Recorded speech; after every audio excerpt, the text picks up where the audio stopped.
winds that cavern heaven and the clouds and canyon with cerulean blue, great rifts down which the stormy sunlight crowds like some bright seraph, who, mailed in intensity of sylvan mail, flashes his splendor over hill and vale. Now tramp, tremendous, the loud forest through, or now, like mighty runners in a race, that swing, long pace to pace, sweep round the hills, fresh as, at dawn's first start, they swept, dew-dripping, from the crystal crimson ruby of her heart, shouting the dim world dumb, and with their passage the grey and green of the earth swashed clean, and the cleansing breath of their mighty's wings and warm aroma, we know as springs, and sap and strength to her burgeonings. To my brow I bear to the cool, clean air, that blows from the crests of the clouds that roll, pearl-piled and burged as flows of northern seas, banked grey and thunder low begin the heavens' peace, clouds, born from nowhere that we know,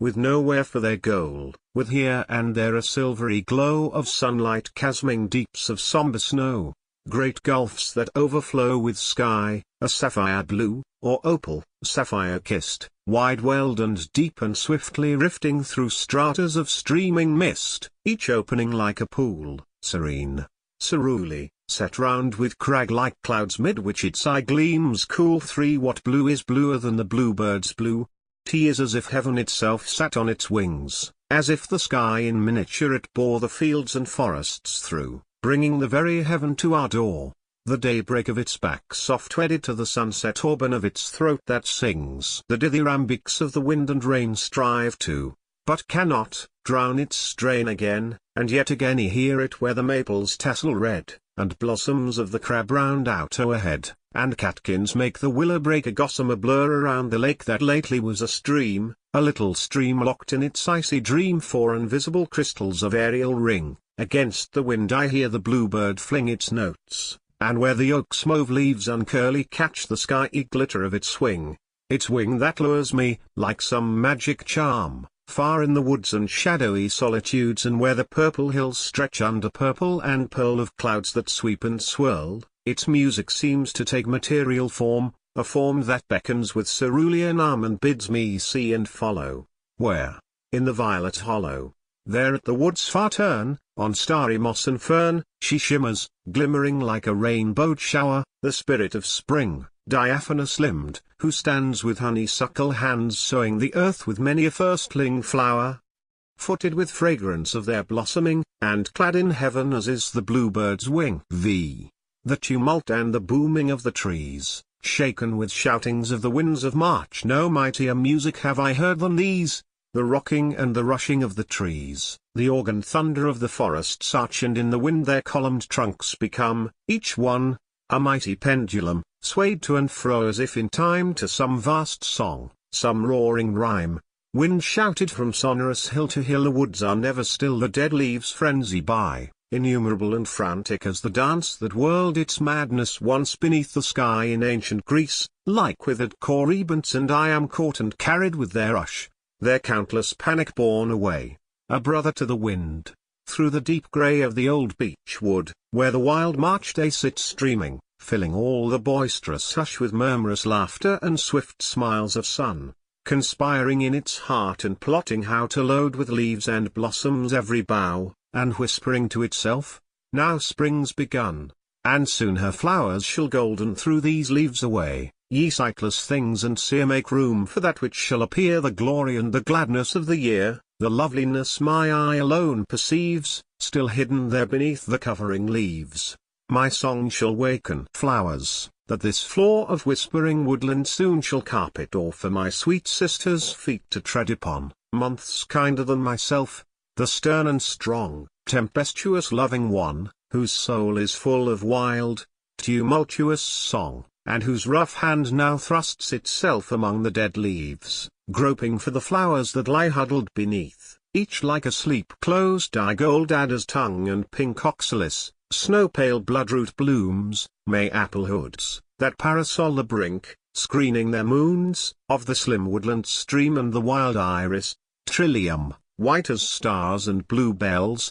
dream on dream with harsh hand groping in the glooms. I grasp their slenderness and shake their lovely eyes awake, dispelling from their souls the sleep that mars, with heart-disturbing jars clasping their forms, and with rude fingertips, through the dark rain that drips lifting them shrinking to my stormy lips. Vidot already spicewood and the sassafras, like fragrant flames, begin to tuft their boughs with topaz, ere they spin their beryl canopies a glimmering mass, mist-blurred, above the deepening grass. Already where the old beech stands clutching the lean soil as it were with hands taloned and twisted, on its trunk a knot, a huge excrescence, a great fungus clot, like some enormous and distorting wart, my eyes can see how, blot on beautiful blot of blue, the violets blur through the musky and the loamy rot of leaf-pierced leaves, and, heaven in their hue, the little bluets, crew on azure crew,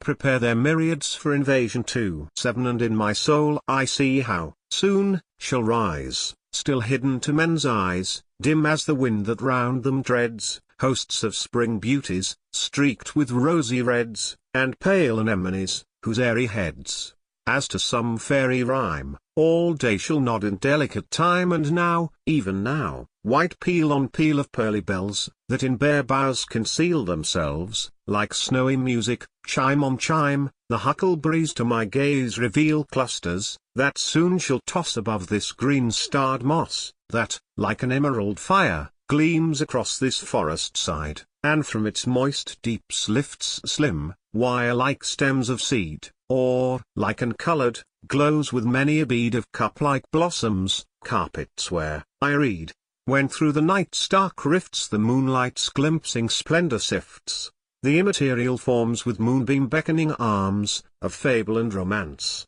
myths that are born of whispers of the wind and foam of falling waters, music twinned, shall lead the legendary dance, the dance that never stops, of earth's wild beauty on the green hilltops. 8 The youth, the beauty and disdain of birth, death does not know, compel my heart with longing like to pain when the spring breezes blow, the fragrance and the heat of their soft breath, whose musk makes sweet each woodland way, each wild retreat, seem saying in my ear, hark, and behold. Before a week be gone this barren woodside and this leafless wold a million flowers shall invade with argent and azure, pearl and gold, like rainbow fragments scattered of the dawn, here making bright, here one each foot of earth, each glen and glimmering glade, each rood of windy wood, where late gaunt winter stood, shaggy with snow and howling at the sky, where even now the springtime seems afraid to whisper of the beauty she designs,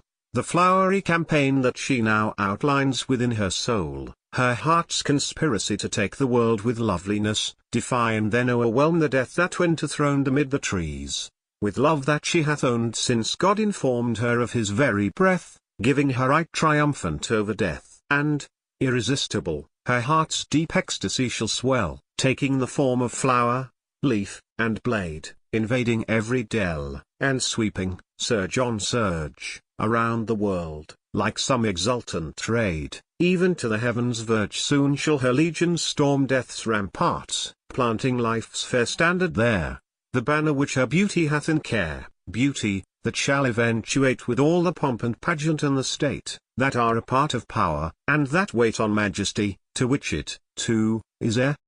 9 Already purplish pink and green the bloodroot's buds and leaves are seen clumped in dim cirques, one from the other hardly distinguished in the shadowy smother of last year's leaves blown brown between. And, piercing through the layers of dead leaves, the searching eye perceives the dog's tooth violet, pointed needle keen, lifting its beak of mottled green, while near it heaves the May apple its sombrous spike, a ball, like to a round, green bean, that folds its blossom, topping its tight-closed parasol. The clustered bluebell near hollows its azure, low leaning to the earth as if to hear the sound of its own growing and perfume flowing into its bloom, and softly there the twin leaf stems prepare pale tapers of transparent white, as if to light the spirit of beauty through the wood's green night X. Why does nature love the number 5? 5 world leaves and 5 tipped flowers. Haply the bee that sucks I the rose, laboring I to store its hive, and humming away the long noon hours, Haply it knows as it comes and goes, or haply the butterfly, or moth of pansy dye, flitting from bloom to bloom in the forest's violet gloom, it knows why or the irised fly, to whom each bud, as it glitters near, lends eager and ardent ear, and also tell why nature loves so well to prank her flowers in gold and blue. Haply the dew, that lies so close to them the whole night through, hug to each honeyed heart, perhaps the dew the secret could impart, or haply now the bluebird there that bears, glad, unawares, God's sapphire on its wings, the lapis lazuli or the clean, clear sky, the heaven of which he sings. Haply he, too, could tell me why, or the maple there that swings, to the wind's soft sigh, its winglets, crystal red, a rainy ruby twinkling overhead, or haply now the wind, that breathes of rain amid the rosy boughs, it could explain. And even now, in words of mystery, that haunt the heart of me, low whispered, dim and bland, tells me, but tells in vain, and strives to make me see and understand, delaying where the feldspar fire of the violet breaks, and the starred myrtle aches with heavenly blue, and the frail windflower shakes its trembling tresses in the opal air,